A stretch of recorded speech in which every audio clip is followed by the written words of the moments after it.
think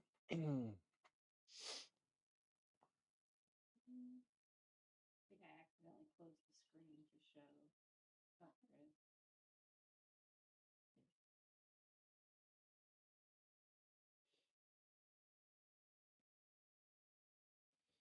Yeah, and then I think you have to pull the sliders over to bring them up to date.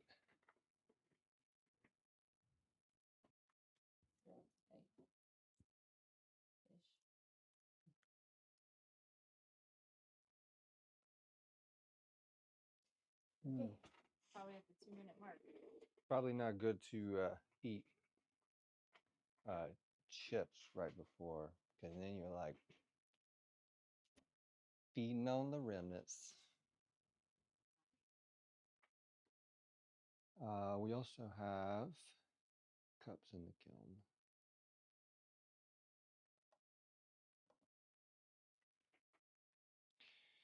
All right. Good morning, everybody. If it's morning for you, my name is Kevin, and this is my studio here.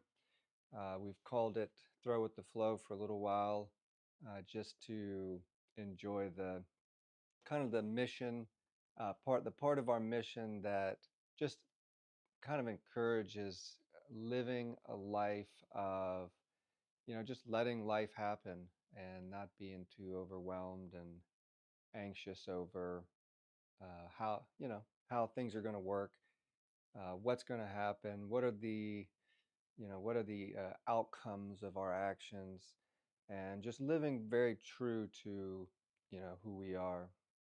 And we're very blessed to have been afforded the opportunity to grow that, Leland and myself. So yeah, just a quick recap of kind of where we're at. We've started this stream not too long ago. It's been maybe 2 to 3 months. This all began with the challenge to go live for 30 days straight. Uh, it may not seem like a big challenge to a lot of people, especially this younger generation that is growing up in a world of this kind of technology and communication and interacting socially through social media. But for us, it's not only a challenge in just learning how these things work, how the tools work, and how the app works, and the camera works, and the lighting works, and the audio works. There's so much there. Uh, but for myself, there's an actual fear. There's a fear factor, which is kind of funny that as I say that the TV show is based on that. But the factor of fear is very real. And although fear in and of itself is an illusion, it can be a very real illusion to a lot of people. And I go so far as to say I believe we all have fear in something, and it can be a very seemingly minor thing, such as trophophobia, where just merely the shape of something or the look of something might uh, kind of give us anxiety because it reminds us of something else. But that's not it, you know. So fear is a very odd and weird illusion that we give so much weight that when we are triggered by a fear, there's just no telling what we're going to do.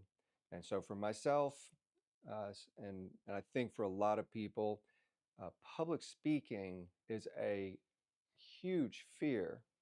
And I think it just stems from the desire to be loved and accepted, and to want to be accepted. And so for me, I allowed that to manifest in my life. I didn't have to, but early on, uh, you know, further than I can perceive, I began allowing fear to develop in these areas of being social. I loved one-on-one relationships. I was a bit of an introvert, and so I continued uh, to hide from the chances to face it. When social media really began developing, I stood on my pride, and I would say things like, I'd rather have a real relationship. If someone wants to be a friend, they can sit down and have a cup of coffee with me, uh, and I don't think there was anything wrong with that. To desire and value strong, tangible relationships and community. And so I stood on that. And then as time goes on, you just start allowing these bars to be put around you, and I allowed barriers to be, left in place. And I was like, I could easily just walk around it or walk somewhere else or turn around and go in another direction. But uh, over time, you just allow these bars to be put up until all of a sudden one day you realize that you've encaged yourself. I've encaged myself in a fear of social media and acceptance and identity, and all those uh, things that come with just being real and being yourself publicly. And so that for me, long story short, is I allowed myself to develop the fear of social media and of public performance. And inadvertently, that is exactly in line with who I need to be as an artist. A lot of artists back in the day, if like, they're not known. They're not known until they die, and maybe their artwork is uncovered or whatever. But a lot of artists struggle with uh, social identity, and I think it's because artists uh, always needed the freedom to perceive the world as they needed to perceive it, so that they could identify identify who they were, or who they are in the existence of the world. And that's what art is. It's the expression of your experiences. And so for me, I wanted to be a potter. uh, I wanted to be an artist, and it just really it was really attractive to me because of my isolation tendencies. And so that's what I did. I just continued to live. I continued to live my life, growing in expression, using clay, making artwork to the best of my ability, but always doing it in isolation. And and more, I just kept seeing myself uh, having the need to monetize it, because you can't live without money. You can live maybe in the woods, but even then, you have to live off of society. Someone has to make the food and clean up after. And let me cut this off, and let me wrap. I'm gonna take a breath for a second. I feel like I'm doing really good. You've got two Boom. people. Say hi to Ara Ararex. Ararax. Welcome, y'all. And uh, but yeah, I think for for myself, I wanted to I wanted to make art, and I didn't care to sell it. I didn't care to uh, uh, to necessarily be attached to it. I always wanted my artwork to stand on its own. I didn't necessarily need to be a part of it. I've even toyed with the idea of not even signing the work, just letting the pieces kind of have their own identity.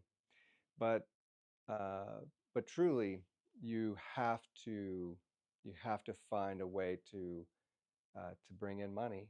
Otherwise, you'll be forced working for someone. So if you can't, if I could not manage my own time and to be able to monetize my work, then I'd be forced to work for someone else, uh, creating their expressions, and I didn't want that. And so that's when I said I'm going to begin to make the steps to overcome my fear so that I could be um, so that I could continue to do what I love to do. And that's when I realized how much fear was indeed um, afflicting my path. And and it's been a long road. I think it's been 3 years. YouTube had said it'd been 3 years since we made our first video, uploaded our first video. I remembered I remembered uploading my first video, and it took me hours and hours with that button of to post. And but it was at that point when I'd made that post, and it's just like removing one bar off of the cage, and that's all it was just removing one bar. I made one post, and I removed one bar, and though I had a greater sense of freedom, I still was encaged by fear. And so I set out on a path to continue to face the fears. Every time I was confronted with a fear, I was like, I had to do it. I had to figure out what I needed to do to get past that. And over the last 3 years, that's what I've been doing. And that's brought me all the way up to today, where I had said going live was, I think, for me, the greatest fear. Going live was the biggest one, because you're in front of a camera. There's no safety nets. You've got a hot camera, hot mic. Anything could happen. Anything could go wrong. Anything could be said, and and you would have to have the strength or confidence or whatever it may be, to be able to handle that moment, and to accept the consequences of whatever may come. And so that for me I felt was the greatest fear. And 3 months ago we did our first live, and that was, you know uh, cringe and ugly and difficult, but we did it. We did it, and everyone since then has gotten a little bit easier, a little bit better, and it's all for the purpose of being able to share what I do with the world, in the hopes that it may bless someone else with what we make. And so anyways, that's just a little bit more of kind of what I've been saying over the last few months, and with a little bit more texture and timbre and detail. And we're just going to keep sharing that message, keep moving forward, and enjoy this process of facing our fears, even though it's not really enjoyable, but it is very rewarding to know that you have a fear and have had a fear, and then you fight to come to the place to remove it, and that it's no longer a fear. And then every time you do that, you realize um, how you know how little these things actually impact us. It's kind of like once you face the fear and you move past that barrier, you kind of look back with the thought of like, well, you knew it was hard, like it was hard to do that, but in the end, you're just pondered by why you made it so difficult in the first place, and you're going, man, what was there to be afraid of? And so maybe there is a real consequence to facing the wrong fear at the wrong time. I don't know. Uh, Things certainly can go wrong, but for us, we enjoy being here. We enjoy this struggle, and I tell Leela all the time, this is there's no greater struggle for us than to face these fears and to do so publicly, and with all bit of humiliation and struggle, but just to be real and honest and open, and hopes to encourage you to do the same. If you got fear in your life, if you're afraid of something, uh, there's well, I want to be careful there. I want to say there's nothing. Uh, yeah, I don't want to finish that. I think that I believe that it is it can only be good. It can only be good to face a fear, even if something bad comes from it. Uh, I think it's good. So let's jump off of that uh, bandwagon, that soapbox, and let me just go through a few small updates. Um, Primarily, we have been investing in YouTube. I know there's a lot of social media channels out there. I've got a Instagram account and and uh, and a really weak startup on a TikTok. But when I decided to face uh, this social media beast and try to grow and move forward in it, I decided to make it simple and just pick one platform to learn it as good as I can, and then to invest heavily in it before trying to branch out into the other ones. And so I picked YouTube for the single reason that I felt like it gives creators and artists, and maybe anyone, the ability, they reward everyone with the ability to grow their channel as they need to.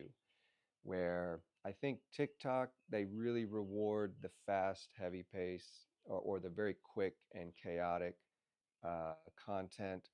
Instagram seems to favor heavily edited short content, and to me, I didn't want to be um, I didn't want to be forced to craft my life around anything other than my vision and my artwork, because that's what an artist is, right? Like you have to set out to express yourself as you need to.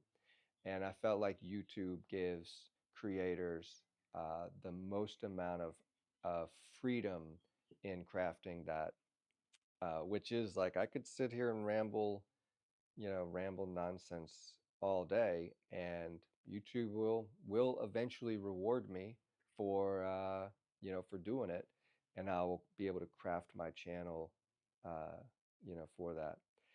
So I really appreciate that freedom that YouTube offers. But we had set out with that in mind, and that has brought us to these live streams. I know they're not really made for for consuming, and with that in mind, like I'm not here trying to entertain. I'm not trying to get people to come here. I just want to simply make an environment or to share my environment, and over time it'll I'm sure it'll happen, but I'm heavily relying on a this as a future investment of going live, sharing as much as I can, and then just allowing the future AI to to maybe edit, craft, pull out what's good, what's not, and just allow myself to be here and be free to share. So so that's why we're here on YouTube, and uh, using that space, using this space to share, share who we are.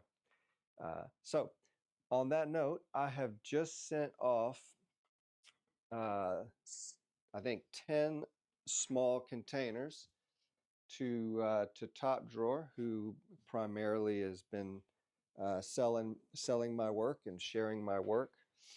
These here are the small containers that that I make. I make small and I call it a smallish and a largish container, and these were created to showcase uh, the way glazes function uh, by flowing gravitationally in a kiln.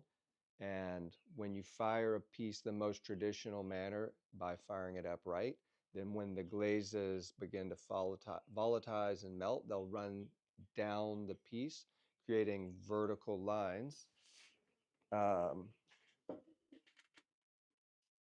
I should have grabbed this one while I was back here the first time. Uh, but this one here was fired upright, and so you can see these drips on the bottom. So it's fired in this orientation. And then this matching container was fired with the same glazes, glazed with the same glazes in the same uh, uh, pattern, not pattern, but um, I don't know the word for it. But it was glazed with the same glazes, but this one was fired on its side, and so there's these little pin marks that get cleaned up after, but it sat in the kiln just like this, and so you get to see when they're cleaned up and side by side how you can have two completely different effects just simply by how the pieces are oriented in the kiln during the fire. And so these were created to showcase, uh, the containers were created for that specific purpose, to showcase how these glazes move in that manner.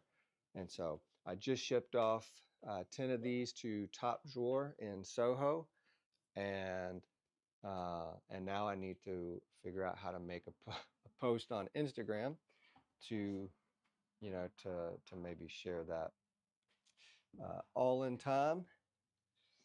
Um, I have a batch of I have two pans of sake cups.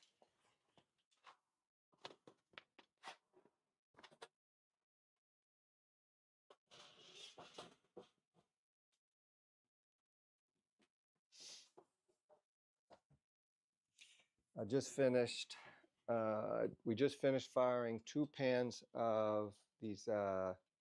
They were sake cups. I've enlarged them and made a new product. I'm calling it a sipper, and it just has about 2 to 3 times more volume than my sake cups, and I just finished pulling these out of the kiln, and so I'm very excited to get these cleaned up.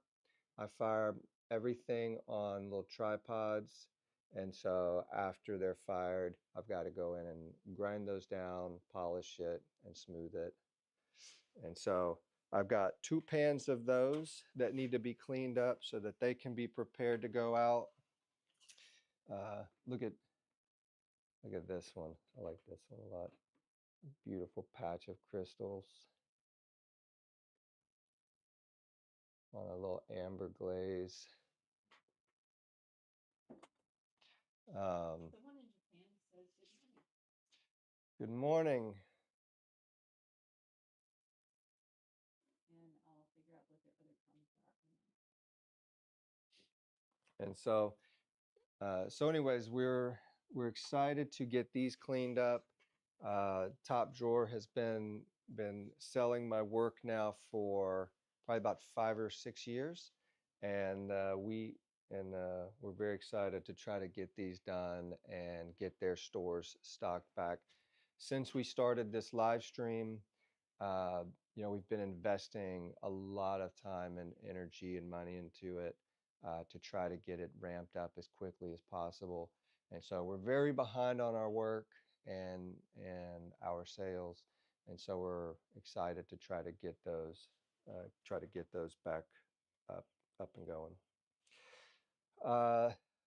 And then I think we've just fired a kiln load of bisqueware. We fired a kiln load of greenware, which is now has been bisqued, and so we'll probably try to get those out pretty soon, and to get moving.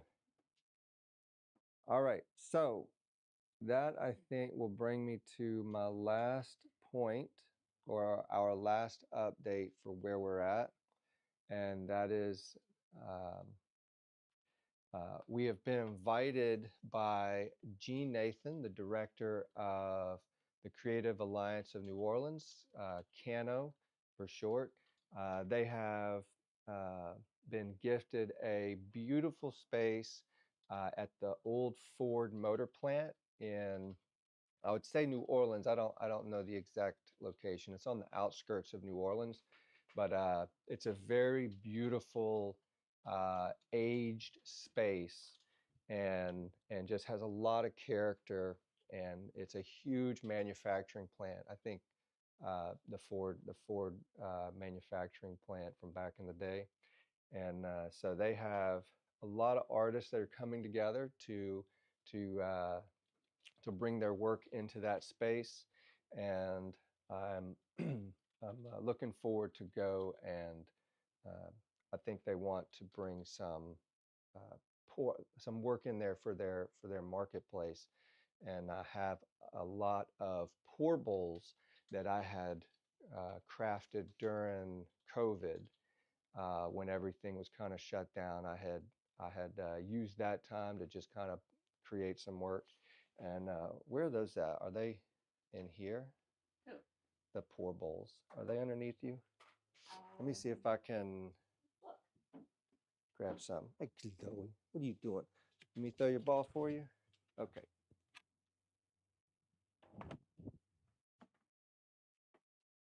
Move this set. Yeah. Yeah.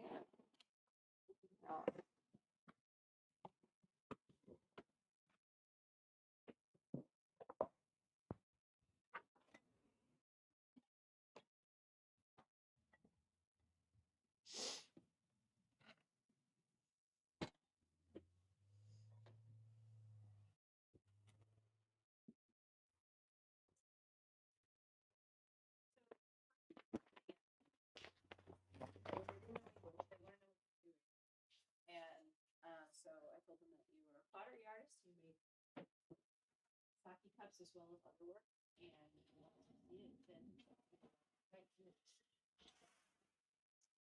Very nice.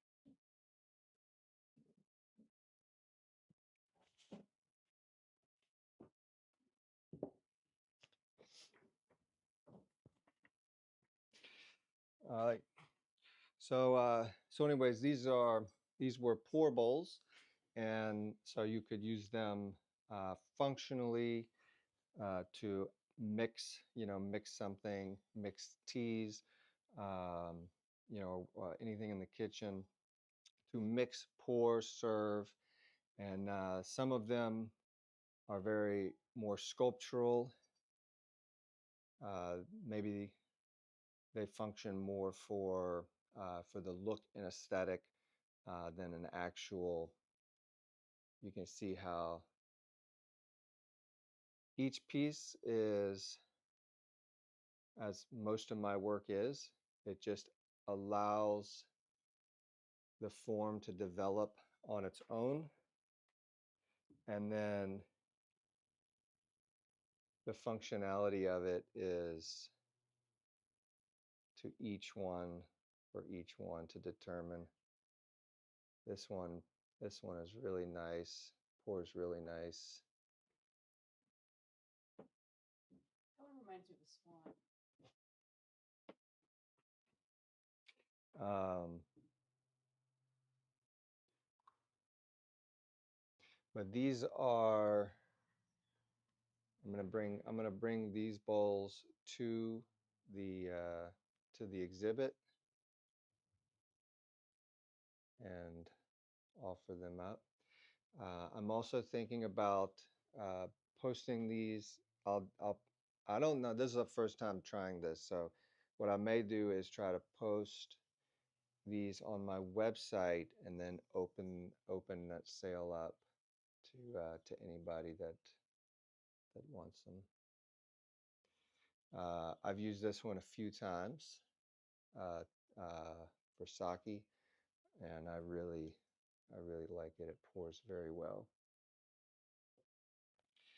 Some of them may not pour so well. I think this one here, I'm pretty sure, like it would pour well fast, but it has, the whole aesthetic of the lip and the rim for, like a proper pour. Some do, some don't.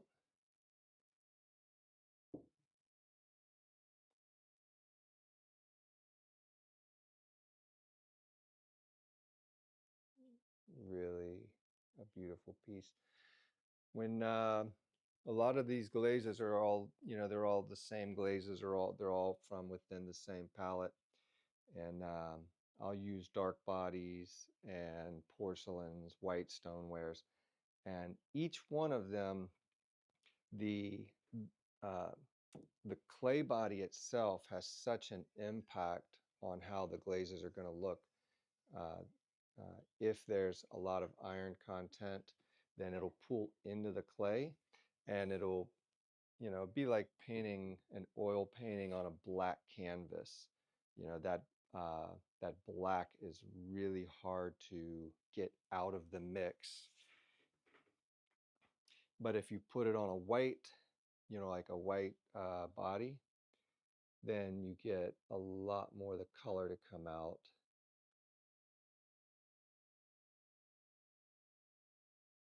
It's a very large bowl. That one reminds me on the other side a little bit of sculpture in the ruins. Mm-hmm. Colors, the bronze and the.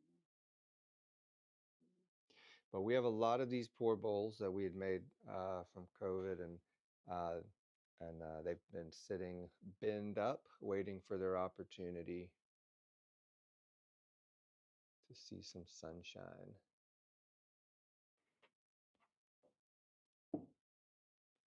I'll share this since it's the last one I poured out.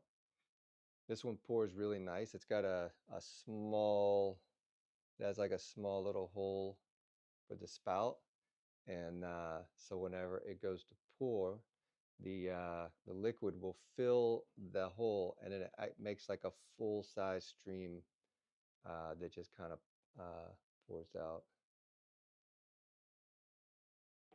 White celadon, cracked.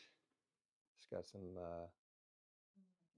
a slip, crackling slip, and then it's got I think there's like a bloom, like a peach bloom glaze that has like a translucent turquoise to some red breaking, which is really pretty. Beautiful turquoise pool. But yeah, so we've got a couple of bins of these, and we're going to bring them out to the show at the Ford Motor Plant, and uh, I'll find a way to to get that information somewhere. So those are our latest updates. This last month, it's been a little hit or miss on whether we jump on to a live stream or not. And it's primarily been, even though, the rest from the fear is definitely needed. It still takes a lot of energy to get into these live streams. Um, but I have been dealing with some head issues, some pains, throbbing in the back of my head, and I don't know if it's psychosomatic, dealing with the struggle of the streaming, or if I actually have something wrong with my head. So we're still in the process of working through that and giving ourselves enough space to just to be, to make it as easy as possible. But we're all in to move forward and make this space a virtual studio and just open up our doors and open up our lives and share, share the path that God has, kind of put us toward. And so we're glad to be here. Thank you all for stopping in and saying hi. If you're interested in art and pottery and the philosophies of life that come with that, we look forward to getting into a comfortable zone to be able to share those. So, Leela, can you think of anything else that we should do? Wellness update, containers, the cups to be cleaned up. There's cups in the kiln, and then we have an event at Cano, and that's at the end of the week. And so it's Sunday. It's this coming Sunday, and so we're looking forward to figuring out how in the world that's going to work, and in such a short amount of time. So, how long we talk for? You told me 25 minutes. Yeah. How long did I get? 40. 40 minutes. Overtime. If I said and like a few less times, we might have hit 35. hit 35. So, all right. Well, thank y'all so much for being here. We're gonna go ahead and shut down the update, and we're going to think about what we're gonna do next and how to share that. Thank y'all. Take care. Have a beautiful day, and hope to see y'all soon.